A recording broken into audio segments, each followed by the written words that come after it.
A very good evening, Zimbabwe. You're listening to Studio 7 from the Voice of America in Washington. And this is Live Talk. I am Kip Stube. And I'm Marvelous Mhlanganya, who are broadcasting from my home this Monday, December the 20th, 2021, due to the COVID-19 pandemic. I'm Marvelous Mhlanganya, who are. Tonight on Live Talk, we are talking about COVID-19 and a certain guy who actually cycled from Johannesburg to Bulawayo. That is Zimbabwe's second largest city. Yes, a very interesting story there, Gibbs. And also he's cycling because he is actually trying to bring awareness about COVID-19 and getting the COVID-19 vaccine. So very interesting there indeed. Very interesting. So let's start with the COVID-19 figures. According to the Minister of Health, 5 people died of COVID-19 yesterday in Zimbabwe, and 1,123 tested positive for coronavirus.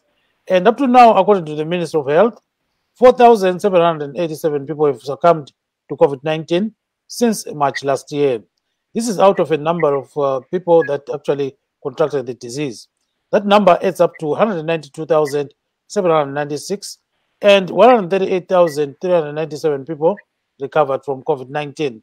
According to the ministry, there are over 4 million people who have got their first jab of the COVID-19 vaccine, and over 3 million their second dose. So according to the ministry as well, almost 50,000 people have active COVID-19 in Zimbabwe. And right now, the recovery rate is 72%.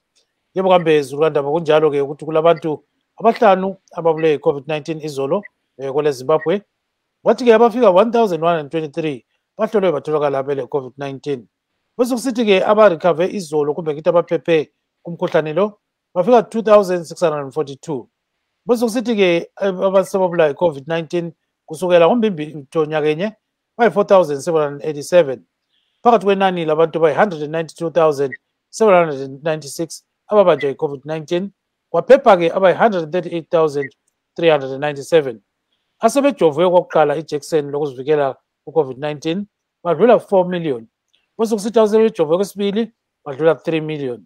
Singathi ke izolo kuphela kujove abantu abadlula 6,000 ijekiseni yakuqala, labafika phose 5,600 bajove ijekiseni yesibili.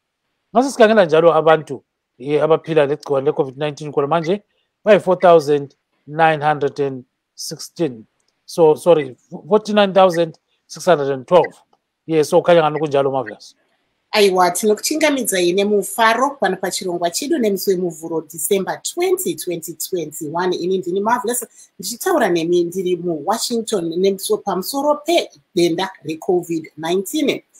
Sekutaura kwaita Gibbs pari zvino, bazi rezveutano rinozivisa kuti pane manew cases anosvika ivo 1,123 pari zvino, uyezve nezuro vanhu vashanu ndo vakafa nedenda iri reCovid-19. Saka tichange tiri kukurukura kuti pane here zviri kuitwa panyaya yedenda irori reCovid-19 tichitarisa isu uwandu hwevanhu vari kubayiwa ivo nhomba yeCovid-19. Tichitarisa kuti hurumende yakati iyo inoda kubaya vanhu 10 million kuitira kuti denda iri risawanikwe richipararira munyika. Uyezve tichange tiine nyaya imwe iri kunakidza zvikuru yemumwe muchizvarwa cheZimbabwe chakawanikwa icho chichichovha bhasikoro kubva kuSouth Africa, vachiedza ivo kuti vawanikwe vachidzidzisa veruzhinji pamusoro pekukosha kwakaitwa kubayiwa kwenhomba yeCovid-19. Saka tichange tiine hurukuro navo ipo pano muchovhi uyu webhasikoro vachitaura ivo kuti vakazvifambisa sei kuti vachovhe bhasikoro kubva kuSouth Africa vachienda nekugwanda, uyezve vachitaura kuti zvii zvavakasangana nazvo mukuchovha kwavaita bhasikoro, uyezve kuti chii chakavabata kuti vafunge ivo kuti vari kuda kuti denda iri reCovid-19 uye kukosha kwekubayiwa kwenhomba yeCovid-19 kuwanikwa iko kuchizewa nezvako Gibbs. Kunjalo ke kule jaha leli elakoNdlovu, uMeli Ndlovu osuke kwele South Africa esiya kwele Zimbabwe, uchove ibhasikile okunye okumangalisayo njengakhona kokubekwa ngumavela silapho ukuthi uluchove esuke eJohannesburg waze wafika ke koBulawayo namhlanje. So kumenza ukuthi afike namhlanje ukuthi uthe efike eGwanda ibhasikile lakhe kade ngani selilimela amavili. So ke wasesithi ke efika khona ngale wathola ke sokuvaliwa amavinkili okwenza ukuthi alale eGwanda. Otherwise ngawufika izolo around 9 p.m. koBulawayo. So ke siyabona ukuthi abantu bamthakazelela kakhulu emhlabeni wonke jikelele ukuthi wenze into enhle ngokuthi aveze ukuthi COVID-19 ivele ihamba njani. So sibona abanye abantu bememukela koBulawayo, kulabanye kade behamba la esibile endaweni eziningi besithi ke bakuthakazelela akwenzayo. So abanye sebe le hashtag try hashtag Gatsheni wethu, hashtag Gatsheni wethu. So it means hashtag our Gatsheni, you know, that is Mtupo in Shona. So ke leso sithombo sakhe ukuthi Gatsheni. So kunjalo Marvelous. So they are giving him everything that they can. And there's one lady from Botswana, Ketwe Pepe, who actually called us during a show that we did and said, I'm donating right now $500 for him to have a coke, just one coke, meaning that it was a start, you know, to say they want to raise money for this guy so that he can go to the Tour de France. That's his target, you know, after highlighting what COVID is all about. So he's hitting two birds with one stone. So he's a very crafty individual. But when he left South Africa, his wife was very skeptical about the whole trip. So he was saying, you know what, this trip is full of many things. And according to him, it was very difficult to actually cycle from Johannesburg to Zimbabwe. And at one stage, you know, there was a snake along the way. So he says he had to wait for a while to let that snake slither away. And at the second stage, there were heavy rains. And he said, I couldn't even find my way. So just go, but he kept on cycling until he reached Bridge. And, you know, he was happy to get home and then cycling all the way. And then all is history. Aiwa tichange tine hurukuro nemurume yakawanikwa iye achichovha bhasikoro rake kubva kuSouth Africa uyezve achitaura iye zvaakasangana nazvo. Ari kutaura kuti akasangana nezvakawanda chaizvo, akawanikwa achisangana nenyoka munzira apo anga ari kuchovha bhasikoro rake achibva kuJohannesburg akananga iye kuBite Bridge kwaazobva akawanikwa iye achipinda mugwanda. Saka tichange tiri kunyatsonzwa kuti akazvifunga sei uyezve kuti anoona zvichizobatsira here, nekuti muchovhi webhasikoro uyu ari kuti iye donzvo rake nderekuti apinde muTour de France kuya kunoitwa makwikwi ekuchovha mabhasikoro. Asi ari kutaura zvakare kuti mudzimai wake anga asi kunyanyofara nezvaanga ataura murume uyu kuti ndo zvandoda kuita, achiti iye munogona kuzowirana nenjodzi munzira kana zvimwewo zvakadaro. Asi pari zvino ari kuti iye ari kufara nekuti akwanisa kusvika mugwanda pari zvino. Gibbs. Yes, so and then there's this hashtag, you know, Gatsheni wethu. So now there are some people also following what he's doing. You know what? Zimbabweans are very crafty and can support what they want. And in this case, there are some people who are actually showing their own bicycles. Some are riding these bicycles, and one guy has got a very old one. And he's saying, you know what? This one is going to Cairo. So we'll bring all those kind of things as we go forward. So I think the first video that we have is of Gatsheni arriving in Bulawayo. And I think he was welcomed by many, many reporters there. So let's see what Ezra Tshisa Sibanda did when he arrived in Bulawayo. Here he comes. Silindeke ufana kaNdlovu nangu uyangena ke koBulawayo uthi ke village of Beda mana Ndlovu mana Ndlovu sivulikhuma la Ndlovu sengenile koBulawayo lapha ke uNdlovu usichovhe ke ibhasila ke suka ke eGoli mana sibona ukuthi zamxotshanisa mtshela ukhwelo kaphenduke uNdlovu siyamfuna la uyajika so wena uthini mnuzana ngalo Ndlovu into hayi umuntu lo siyayibonga kakhulu into enzakalayo abantu bakithi mara into leyi ngabe uthiwa ibisenziwa ngomunye umuntu mhlawumbe olikhiwa sikeza bembuzo imibuzo lapha but sinanzela ukuthi nxa uthi umuntu wakithi umuntu omnyama abantu abengakukholwa but siyakukholwa thina ukuthi umfowethu kwenzile lokho kuyinto okuyinto eqakatheke kakhulu umuntu wakithi ekhezi siyakubonga kakhulu sibili ukuthi sizwa lo ndoda xa ukhankasela ubhubhane we-COVID-19 lo ukuthi sihluphayo kade sinje sizayeke kungenxa yakho nokho siyabonga sibili umkhankaso ngaka wenzile umfowethu ukuthi ngabe kungabantu bakithi sibili ukuthi ngabe uthiwa asomeli kwesithande abantu bakithi ngabe siyamphakamisa umfowethu uyazi simqakathekise sizekhuphumele ngempela Ndlovu akuthi lapha engixoxe lawo bijana welcome sufikile baba halala ngiphuka halala maqhuzu, halala ndoda yamadoda. Umkhulu awunakulinganisa umsebenzi wenzileyo. Umkhulu awunakulinganisa umsebenzi wenzileyo ukukhankasela ubhubhane one-COVID-19. Sithi siyabonga Nquphunga, siyabonga Ndlovu enkulu, siyabonga Gatheni, siyabonga Buyabenyathi, siyabonga Sondokhulu. Usiphakamisile, wasikhukhumeza, wasenza Nquphunga, wasenza amaqhuzu. Sithi halala. Hey, amhlophe Ndukunjani? Hayi amhlophe kakhulu ngiyabonga kakhulu sengifikile lapha eBulawayo. Akusitshela ukuthi uziqalela into bekutheni.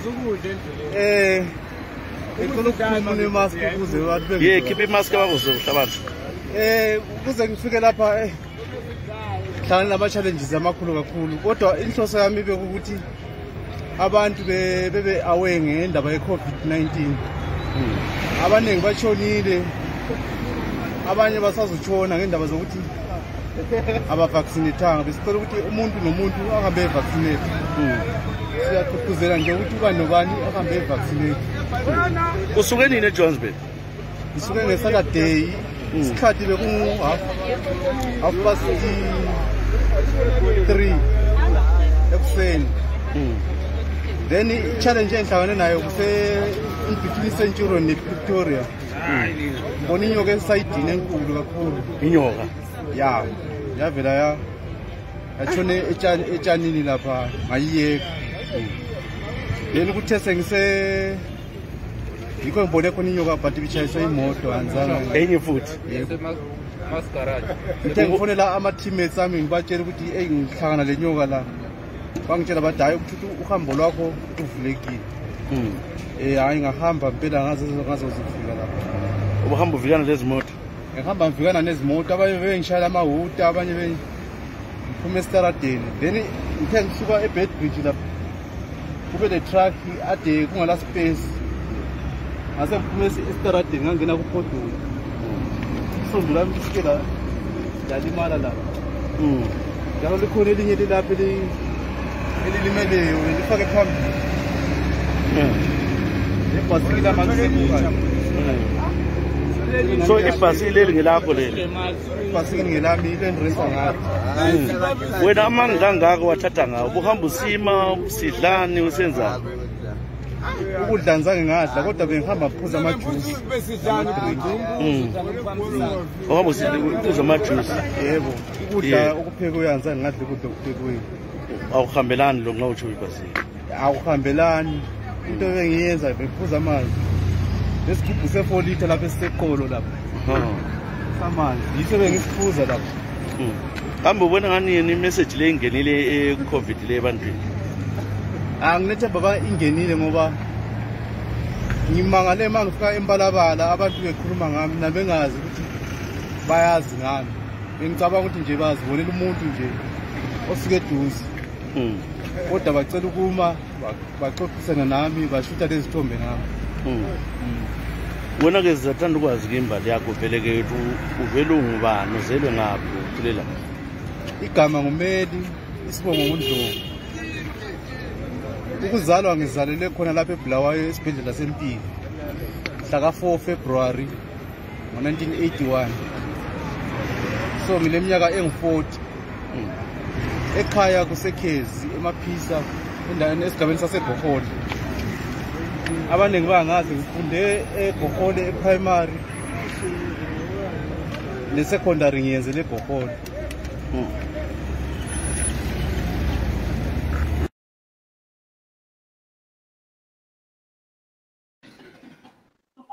Yes, marvelous. There we are. So he's talking about what he encountered and who he is and his plans and why he was doing all this. So according to this gentleman, that is Meli Ndlovu, he was born in 1981 in Kezi, that is Mapisa, Kohole area in Matolian South Province.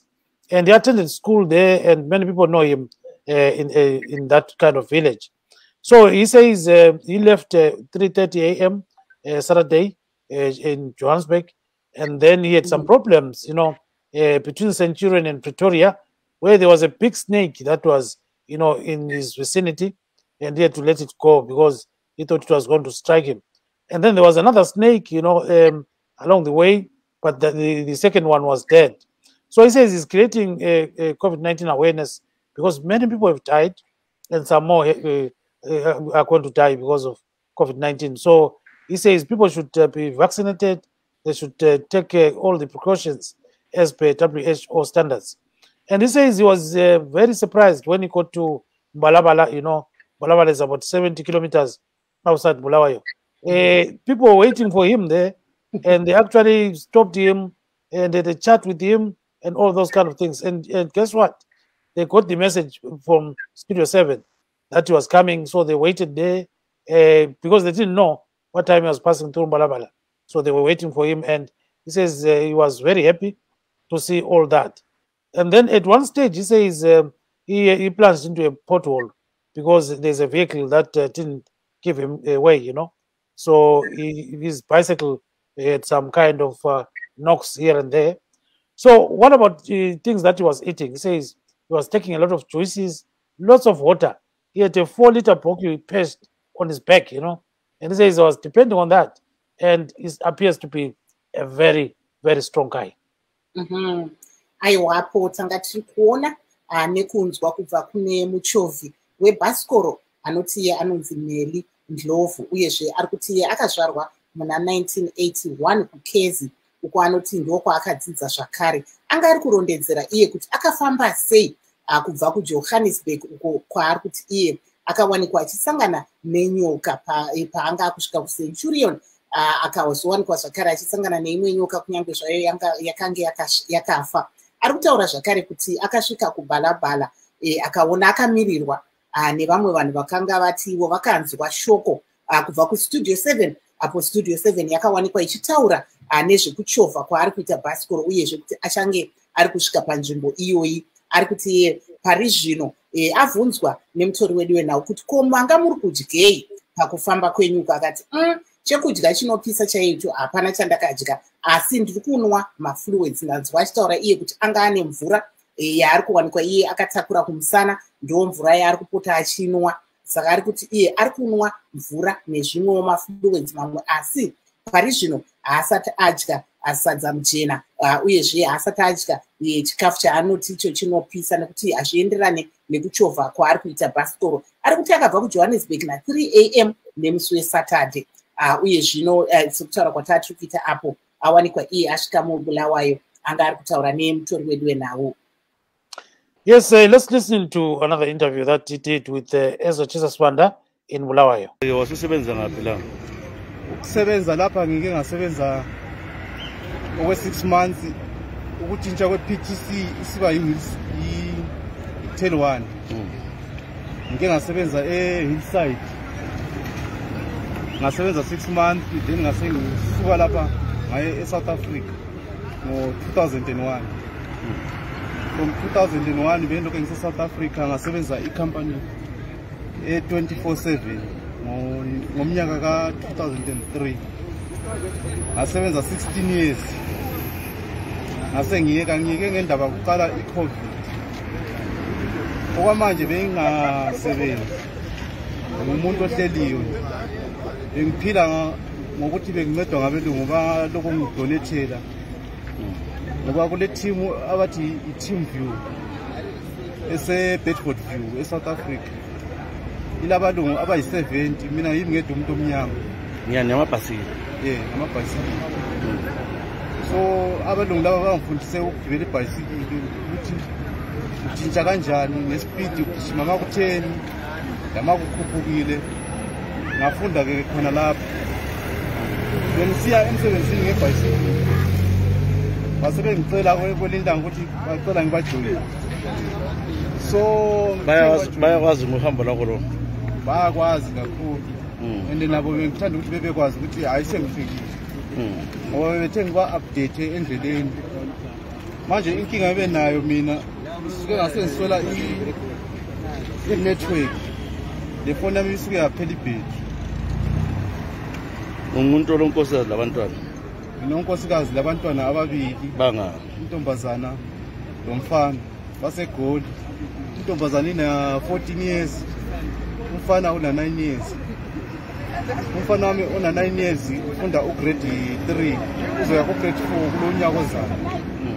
njalo la yena uyagijima kakhulu ngebhayisikili ungamnika leli bhayisikili angeke umlandele uyakhona ukuhamba 35 kilometers hawu kodwa unena inyawo zinjani manje usanjani inyawo zibuhlungu kakhulu especially la emlenzini ngoba ke nxa usuke uthe usuke nini ngole ngomgqibelo usuke Saturday namhla ngolesingaki Monday bekufanele ifike lapha izolo ntambama kucha udlula ama-truck ama-truck phela uyaqalela mshwana bekufanele ngifike lapha izolo ntambama ukulala bengilela ngihleli ngathi bengiresta almost 2 hours ukulala khona ngilale eGwanda izolo ngoba bese ngibona ukuthi sokusebusuku and angeke ngisakhona ukuthi ngize la ngicaba ukuthi lizongihlupha ibhasikili uthola ukuthi sokusebusuku wena ama-curfew eSouth Africa leyo buwathanja bebengelandaba lapho i-curfew akula curfew eSouth Africa i-curfew ikhona ebusuku qala ngo-10 until 4 kodwa wachawo njalo ebhoda uthe ufika ungena wakho ungene lula bakubuzeni bazwisisile ebhoda ngingene lula ngase ngicela ukuthi bengishude izithombe lapha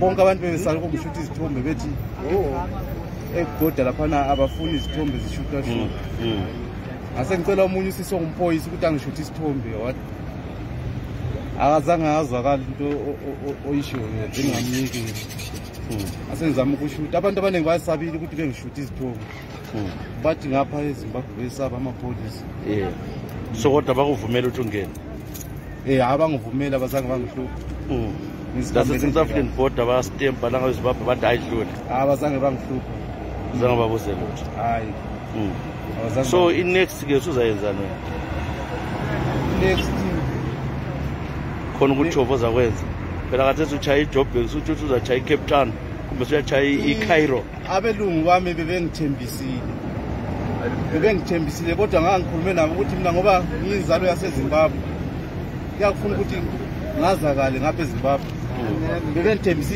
iTour de France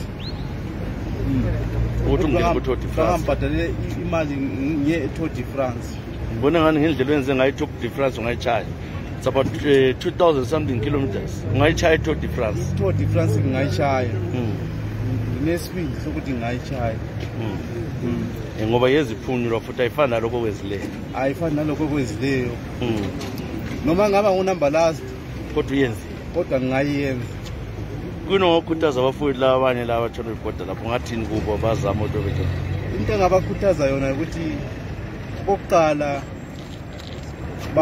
baye ku-vaccination angithi sikhuluma ngendaba ye-COVID-19 bavaccinate abanye bazokutshela ukuthi hhayi i-vaccination leyo muthi amboni ukuthi i-government ibizofuna imithi ye-vaccination ngaphandle ibuye izobulala abantu lapho so engakukhuthaza bona ukuthi behambe be-vaccinate lapha-ke uhlala ngapha koBulawayo lapha koBulawayo kulendlu kasisi ephumula eNorth so siyakuyakhona usisi ukhona eGoli kukhona leGoli ungangikhangele into enzileyo into enkulu inkokheli zakhona abasizibona umeya sibaboni uthini kwinkokheli zalapha ngoba le ngayo into yenziwe likhiwa lapha ngabe ugcwele amabhana lamajusi labantu sebehlezi lapho kwamukela ikhiwe lichovileyo bona uthini ngakho lo hayi mina engikubongayo ukuthi isupport engiyithole lapha ekhaya ngengacabanga ukuthi mina lami ngizothola isupport enjengaleyo ngoba abantu bangisupporte kakhulu so enzokucela lami luncedo lokuthi bangincede ngalokho abanginako uyazi kuhle ukuthi umuntu akunikeze i5 ngenhliziyo yakhe or i5 or $5 akunikeze ngenhliziyo yakhe kodwa uma ungamtshontshela inhliziyo yakhe isibe buhlungu maye kunikeza isipho ngenhliziyo yakhe usuka lawo ukhululeke fana nomunye umuntu uma ungamcela uthi ngicela i5 omunye uzokubuza ukuthi ufuna ukuyenza omunye ethi anginayo omunye ethi ngizokunikeza ngayithola okay no sithanda ukubonga kakhulu ke ngento ezilenhla I hope i-awareness ke ibhodile ke ebantwini mina lami ngizathatha le dawo lokusephambili ngizazama uzisa kubomeya bakobulawayo labantu inkokheli zalapho ukuthi kungani bengalandanga umfowethu wezinto enje ngiyopromote into enje. Ngiyabonga kakhulu sokufisela inhlanhla umhayi phela ndoda nankamanzi akho lapho chairman into engayikhuthaza kuphela lapha ngicela ukuthi besilungisele isitarada lapha yabona kule sitarada uma usuka eBedbridge lapha usiza isitarada zakhona zifike ukuthi uma bengalungisa isitarada nje lamaphotholo ngoba benhlala sizwa amaphotholo abantu bekhala uhamba ngezimoto uzibonele ngebhasikili manje mina ngizibonele ngebhasikili kwazi ufelwa libhasikili abantu abaningi basanga ukuthatha ukuthi hayi ngoba uhamba ngebhasikili maybe kazi ukuchayela or kana imoto nginayo kodwa ngiprefer ukuza ngebhasikili ukuthi message ihambe abantu ukuthi message igcwale ebantwini aluba ngibe ngemoto ingeke izigcwale le message kambe Saturday umuntu ngemande selapha laba driver angikhola lo mafu lapho uyathatha 3 days ngedrive truck kodwa ube nge 2 days no ama truck ngodlecha iline udlula kuphela khaya ndoda okuhle kuyabukwa okuhle kuyanconywa sithi halala ndoda amadoda halala nguphunga halala maqhuzu halala nkonkobela halala ndlovu enkulu halala sonke khulu sithi gatheni uyabenyathi umkhulu awunakulinganisa umsebenzi wenzela isizwe umkhulu awunakulinganisa umsebenzi wenzela umthakazi sithi halala ndoda amadoda halala nguphunga okuhle kuyabukwa uwenzile umsebenzi usebenzile on the way from Johannesburg to Bulawayo kontutu ziyathunqa ngithi qhawula lapha ndoda amadoda qhawula lapha nguphunga uyingwele wena ungumaqhuzu uyinkonkobela sithi halala ngithi noma lude ndoda amadoda umlimo lomusa akubusise usomandla akumathaze ngezibusiso inkosi yezulu ikubusise ube nempilo enhle ende njalo sithi halala ndovu enkulu halala gatheni halala. There you are, Marvelous. Very, very captivating indeed, right? Yes, very captivating, especially the people that are actually rallying him on. You know, that's very, very, you know, I admired that, especially the poet in the end, who was able to give him his accolades and also chime out, you know, his totem to say that he is in Dodawendod. Gacheni, you know, yes. Gacheni.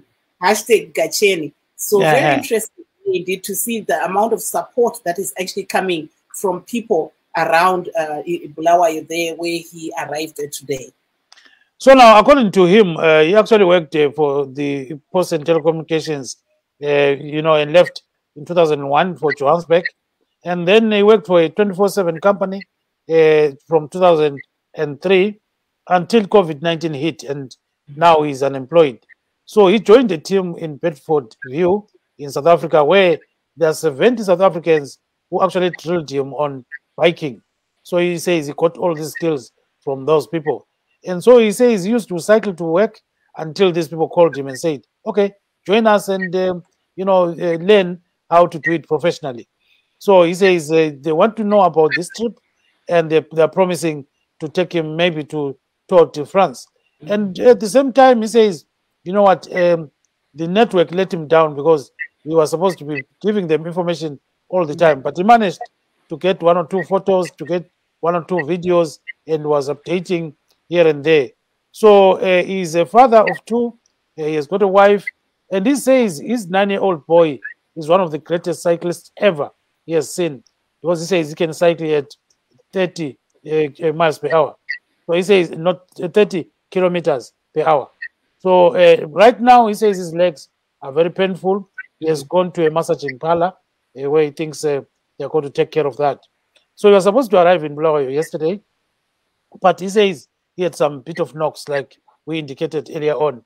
So he had to stay by the night in Gwanda just to you know, wait until morning, where he was supposed to get some spares for his bicycle.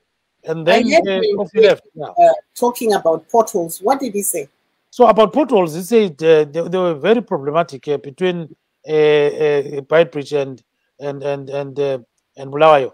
So he says, please, can somebody fix that? Because there are so many of them. He says, South African roads are quite good, but it doesn't want to attack anyone. He says, please, by the grace of God, if ever is possible, can people take care of that? But he says his mission is to conscientize people about COVID. He says people must make sure that they are vaccinated and make sure that they interact with people as per the regulations prescribed by the WHO. So he's a very happy man. He's in Bulawayo, and he says he will continue doing all this what he started. Aiwa, apo tanga tiri kunzwa kubva kuna Mary Ndlovu anova iye ari kuchovha bhasikoro rake akabva kuJohannesburg nemusi weMugovera, uyezve awanikwa achisvika iye muBulawayo nhasi, kunyange vakanga vakatarisira kuti aifanira kunge achisvika nezuro, asi ari kuti pane zvimhingamupinyi zvaakasangana nazvo zvakawanda. Anga achipa nhoroondo yeupenyu hwake achiti ane mudzimai uyezve ane vana vaviri, ende pavana vake ava mumwe wacho mudiki ane 9 years ari kuti iye anogona kunge ane unyanzvi saiye, nekuti anotogona kuwanikwa iye achichovha bhasikoro irori, achimhanya chaizvo nebhasikoro iri. Sezvatiri kuona zviri kuitika imo muno muAmerica, takaona Tiger Woods achibuda nemwana wake mukomana achiwanikwa iye achitamba, achimuratidza kuti gorofu rinotambwa sei. Saka tiri kuonapo Ndlovu ari kutaurawo kuti ndozviri kuitawo mwana wake ari kutowanikwa achifarira zvekuchovha bhasikoro irori, uyezve ari kuzvigona. Ataura zvakare kuti akambenge aine mabasa anga ari kushanda asi akazomiswa nekuda kweCOVID-19.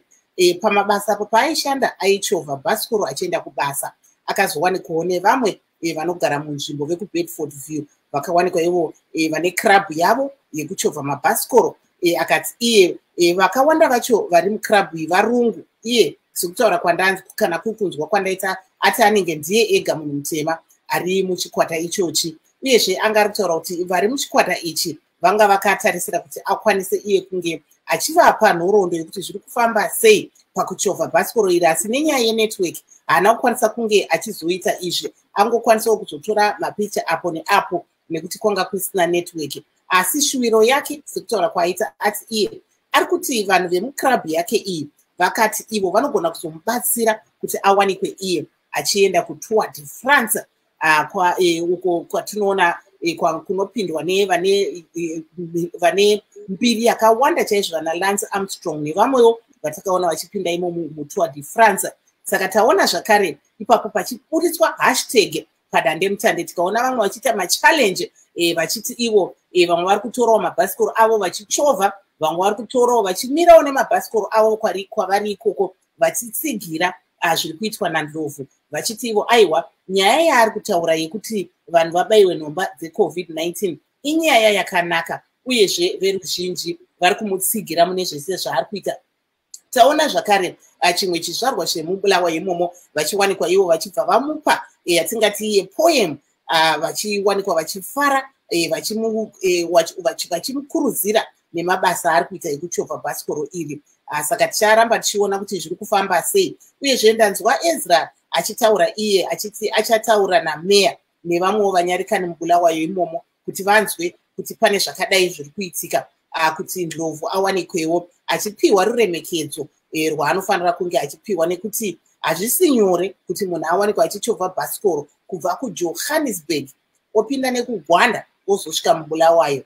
Saka zvinhu zviri kuwanikwa izvo zvichifadza vazhinji imomo muBulawayo, uyezve nepasi rose, nyanya padandemutande. Kunjalo sibili ke uyakhuluma lapha ke uMarvelous sibili konke okwenzakalayo. So one of the bicycles that people are toying around with, you see, these are the bicycles that we used to ride at home, and this guy actually brought out his old bicycle to say, with this one I can reach Cairo. You can see how it is. So so people are making a lot of mileage out of this, and they're saying this is the way to go for Zimbabweans. There's need to support them by all means necessary. So iko konoko ke esikubonayo abantu sebekhipha amabhasikili abamanengi beveza ukuthi bamsekela uGatsheni.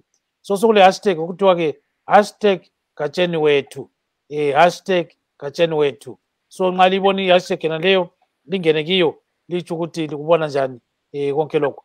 So siyabona sithi abantu abanengi bathi bayamsupporta ke uGacheni. Marvelous. Aiwa, tikutaura kuPeter Gibbs vazhinji vatotanga hashtag yekuti hashtag Gacheni wedu, Gacheni wetu. Vari kutaura ivo vari kutsigira zviri kuitwa naGacheni nekuti vari kutaura ivo kuti zvakakosha kuti vanhu vapiwe dzidziso yedenda iri reCOVID-19 nekuti taona kuti munyika dzakawanda pari zvino vamwe vari kutotarisa vanga vakambotarisa kuti vachavhara mabhodha asi takazoona kuti kune imwe variant yauya Omicron yakawanikwa iyo ichiita chazezesa pasi rose uyezve tikamboona ndege zichinzi dzichamiswa kupinda mune dzimwe nyika nyanya kuBritain uko vanga vakamisa dzimwe nyika dzemuAfrica asi takazoona vachiwanikwa ivo vachiti aiwa zvakagadzirika pari zvino ndege dziri kupinda zvadzo pasina mari dziri kubhadhariswa avo vanenge vari kubva kunyika dzakadai seZimbabwe nedzimwe nyika dzemuAfrica. Saka ndozvekutaurwa nahashtag Gacheni kuti aiwa vanhu ngavabayiwe nhomba dzeCOVID-19 uyezve vaenderere mberi vachiwanikwa vachiteedzera chiga chiri kupiwa neWorld Health Organization panyaya yedenda irori reCOVID-19 nekuti richiri nesu pari zvino. Kulabantu abakhulumayo sibili lapha besithi bayabona okwenziwe nguGacheni sibili bayakubonga. Okunye okumangalisayo ngakho-ke i-hashtag abahamba ngayo kuthiwa yi-hashtag Gacheni wethu. So bayasekela nangomunye usesifonela khona manje sibona ukuthi silobani. Marvelous. Silomnumzana uGwabalanda Mathe, Nkululeko Gwabalanda Mathe ukhona ngale-ke eJohannesburg. Baba Mathe siyakwamukela kuhlelo baba. Litshona njani Mr. Dube labalale? Hayi siyatshona kakhulu, wena unjani baba? Hayi mina ngiright ngapha. La usudingile ibhasikili lakho sibona abantu abaningi sebeveza amabhasikili abo besithi sebesekela kakhulu uGacheni. So lakho la likhona yini intshelelezane yakho le? Ngehlakile khona kade singathi uyaphupha.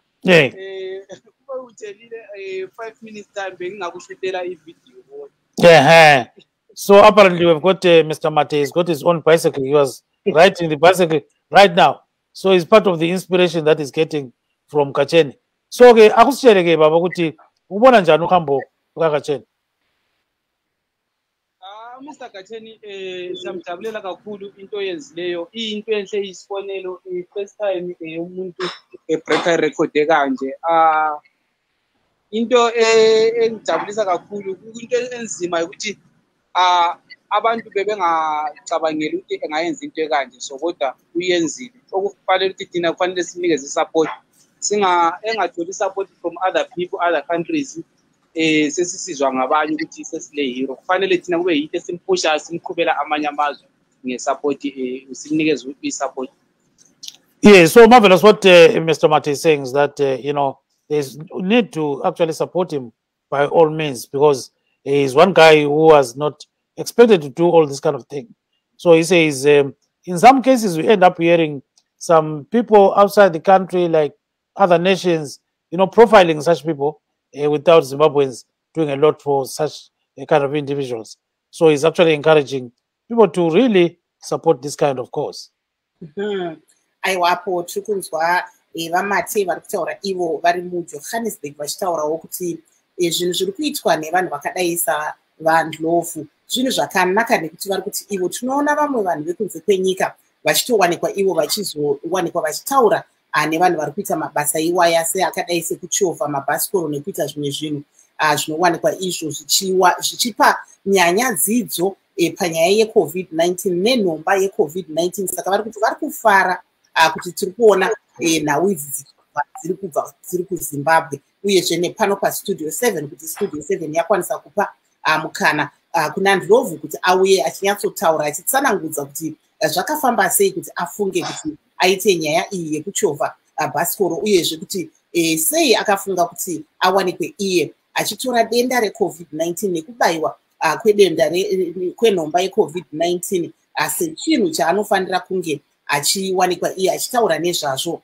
nekuti taona vazhinji apo asvika vanga vakapfeka mamasiki avo iyezve Ndlovu anga akapfekawo masiki yake asi azowanikwa achibvisa masiki kuti awanikwe achitaura achipa nhoroondo yekuti akafamba sei kubva kuJohannesburg uyezve achizosvika kuGwanda nekuzosvika muBulawayo.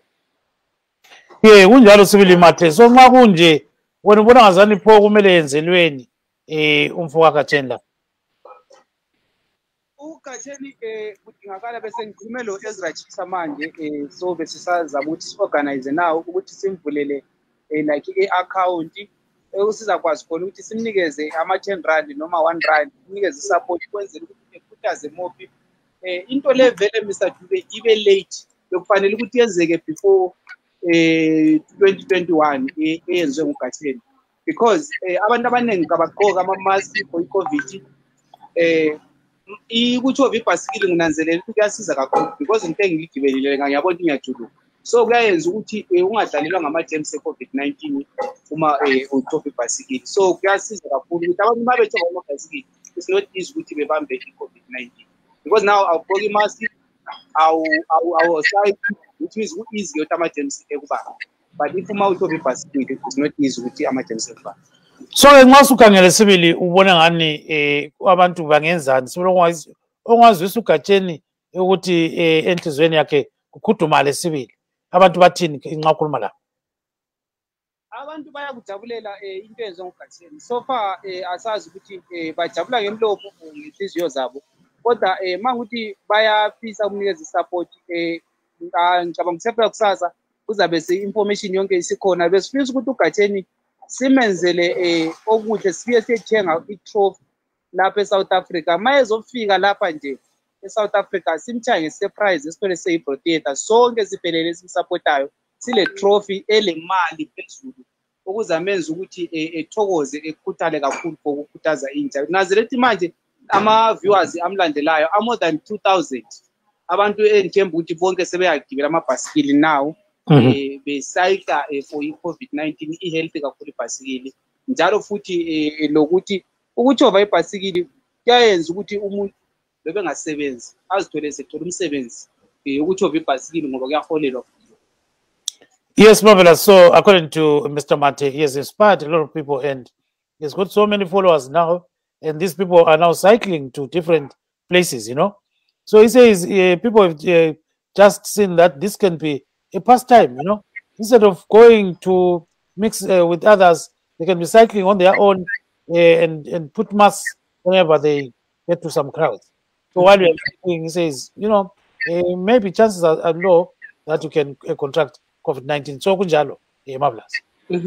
Apo tirikunzwa vaMathe vari kutaura ivo vari kuJohannesburg vachiti aiwa zviri kuitwa naNdlovu izvi zvakanaka nekuti zvawanikwawo zvichikwezva vamwe veruzhinji kuti vafarire nyaya iyoyi yekuchovha mabhasikoro nekuti vari kuti ivo kana munhu ari kuchovha bhasikoro zviri nani nekuti unenge uchiwanikwa iweyo mhepo ichikurova saka kuti uzowana utachiwana uyu hweCOVID-19 uchizokubata hazvisi kazhinji saka vari kutaura kuti zvakanaka zvaitwa naNdlovu uyezve sekunzwa kwandaita vanenge vari kuti ivo vari kuda kutotsvaga trophy yekuti vawanikwe ivo vachizoti kana hashtag uGatsheni wetu adzokera Ndlovu adzokera kuSouth Africa kuJohannesburg vagokwanisa kunge vachimupa trophy iyoyi vakataura zvakare kuti vari kutofunga kuti vabatanidze kamari kekuitira kuti vamupe paanodzokera kuSouth Africa netrophy iyoyo nemabasa ari kuita ekuedza kudzidzisa vanhu panyaya iyoyi yeCOVID-19. Gibbs, I was actually going to ask you that does he have a handle that people can follow because there seems to be a lot of interest in what he's doing. So what he's going to do is to provide us with a lot of information because we need that.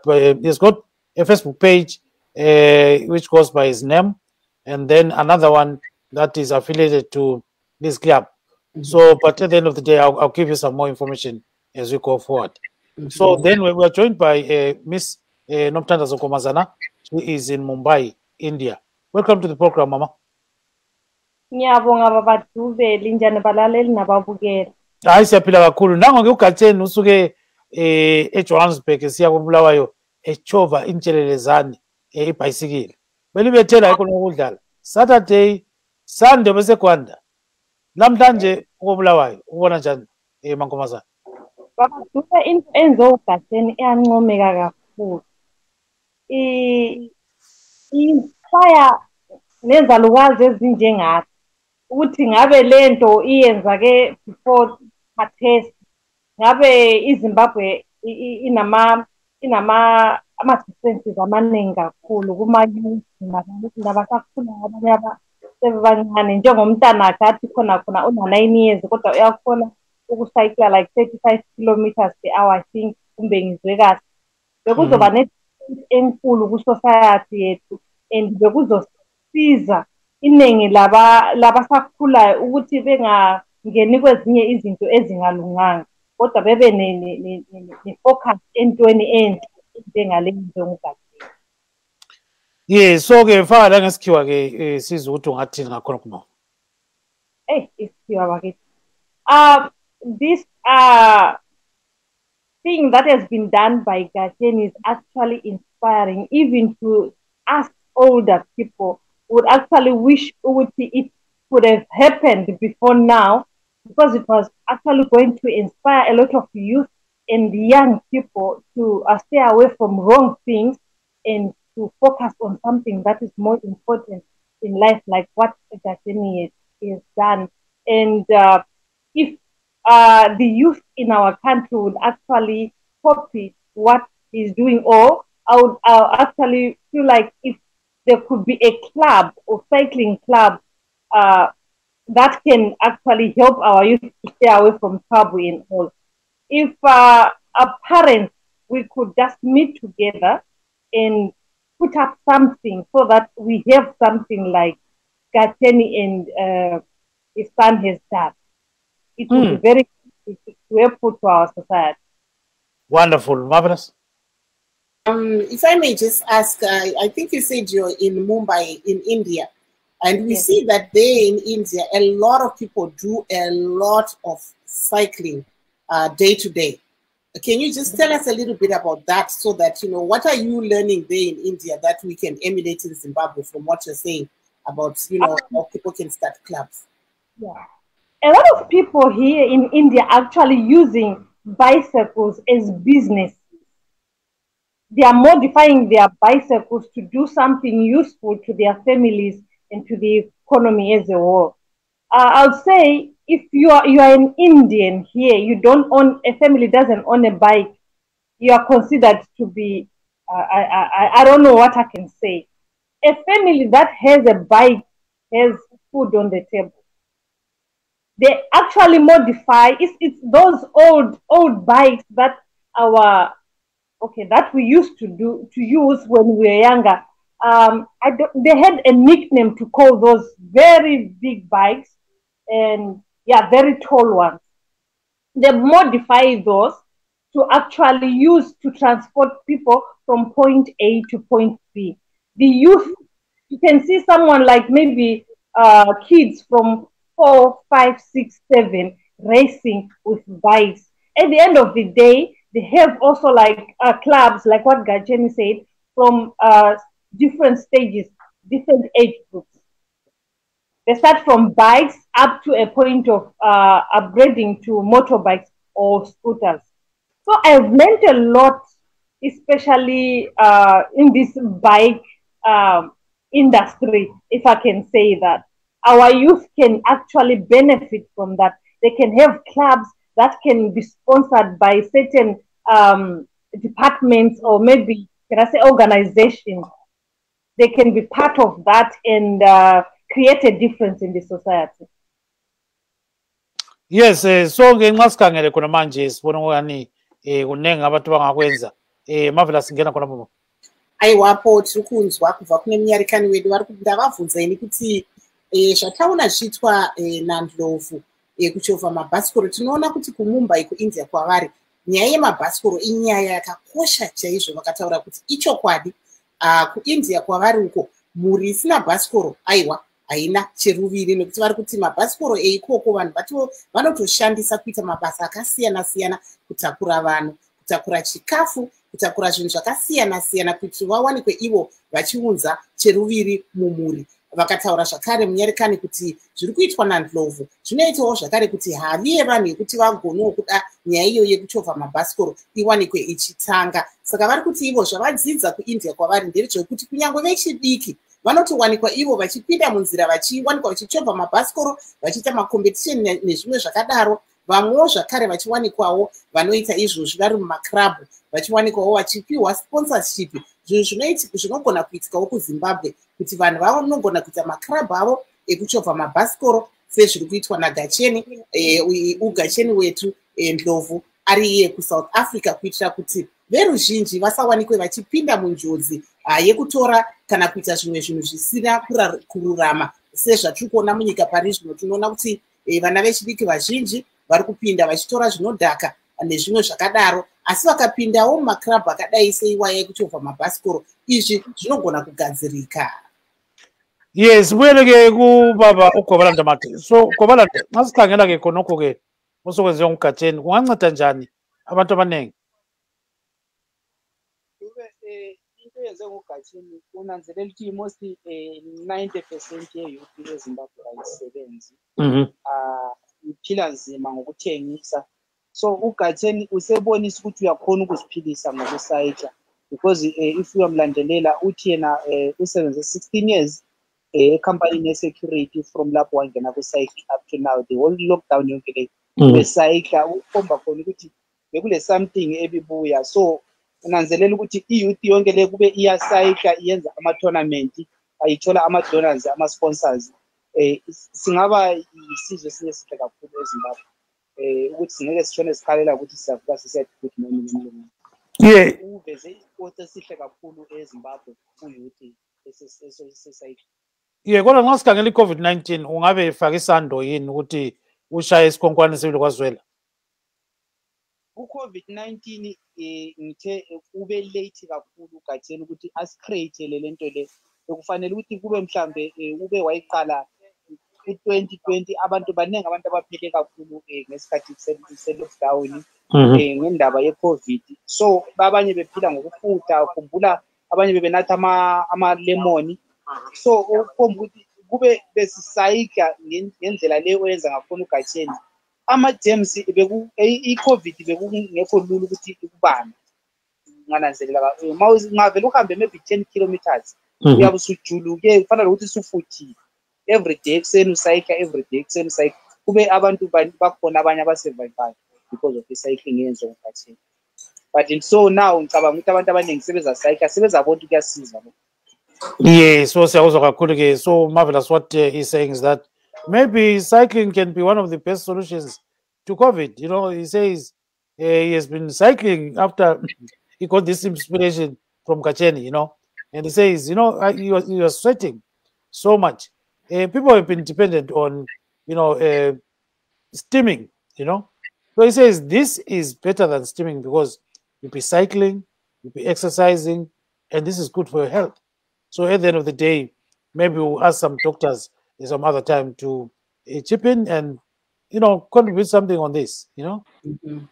Aiwa apo tikunzwa vaMathe vari kuJohannesburg vachiti ivo semaonero avo nyaya yatangwa naNdlovu nyaya yakanaka nekuti ivo vari kutaura kuti pari zvino vari kutochovhawo bhasikoro vachienda kubasa, uyezve vari kuti pakuchovha kwavari kuita bhasikoro vari kuwanikwa ivo vachibuda dikita sezvinoita munhu uye anenge ari kuita nyaya yekuwanikwa achinatira. Saka vari kuti pamwe zvingabatsirawo panyaya yekurwisa denda iri reCOVID-19, vachitaura zvakare kuti nyaya iyi yekuti veruzhinji kana kuti vananyanya vechidiki vawanikwa vachipinda mumakrabhu ekuchovha mabhasikoro inogona kubatsira nyanya pane vechidiki pari zvino vari kutarisana nematambudziko akawanda munyika.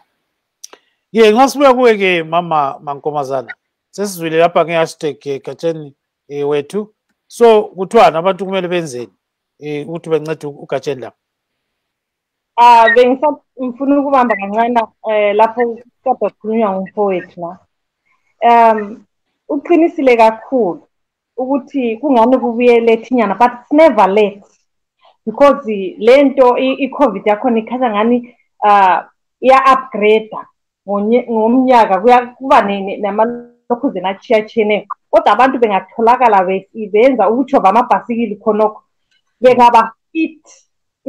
Uku-exercise ngithi ku-improve i-health system yethu, which ukuthi ukufutha khonokho yabe kusenzakale, imizimba yethu iyaqina, iyakhona ukulwisana nale COVID le. Okwesibili ngicabanga nje ukuthi uyabona ma abantu betshengisela uthando entweni and bene-talent, ngizovela njalo kumfana kaGacheni una-9 years utholakala echova ibhasikili ngendlela emangalisayo. ngeke kuswelakale umuntu ozoba nesihawu ozoshowa i-interest emfaneni omncane ukuthi lo i-talent phela le. Kuzabuya izipho nezipho, including amabhasikili, ukuthi engashoti ibhasikili. Abantu sithi abantu uma beshowa interest in a certain event and bene-talent yakhona, ama-companies amaningi, they will show interest, they will sponsor. Kodwa ma kuthule nje kuzwakala ukuthi intanga ziyatshontsha, ziyenza izidakamizwa, ziyenza lokho, bagoqa izandla duba kula muntu ozosiza. And bengifisa ukuthi ngabe abazali especially nama-organizations esinawo khonapha ekhaya ukuthi singabuyana ndawonye sibuthi into engani ithe qhaqa ukuthi sibone ukuthi uGatsheni uthola usizo, especially amasondo ebhasikili lakhe alimele kancane lapha kade ezama ukubalekela ama-pothole and all. Kuzafunakala futhi ukuthi kube atholele ichi ibhasikili or balilungise kunja, kuzofunakala amasenti. Bengafisa ukuthi ngaba ama-organizations ne-council yako Bulawayo or any individuals abakhonayo bakithi basifinyelele fake lokuncane ukuthi asizakale uGatsheni. I-hashtag le kufanele ibe ngama-bold letters ukuthi kukhanya sibili ukuthi umsebenzi awenzileyo. Ngabe ngumuntu omhlophe, ngabe bonke abantu baphumile, nama-councilor konke ngabe baphumile bamhlangabeza. Kodwa into enhle kakhulu ayenzileyo isitshengisela ukuthi eZimbabwe we can do it also. We can go to France lot. Yeah, so I'm looking for my own bike. You know, I think I can do it, right? Yeah, why not? Unfortunately, I can't balance on 2 wheels. You can. You can try. Yeah, I tried, and at one stage I couldn't take a good turn. So you know what happened thereafter. Yeah. Yeah, so marvelous. If you can translate gifts.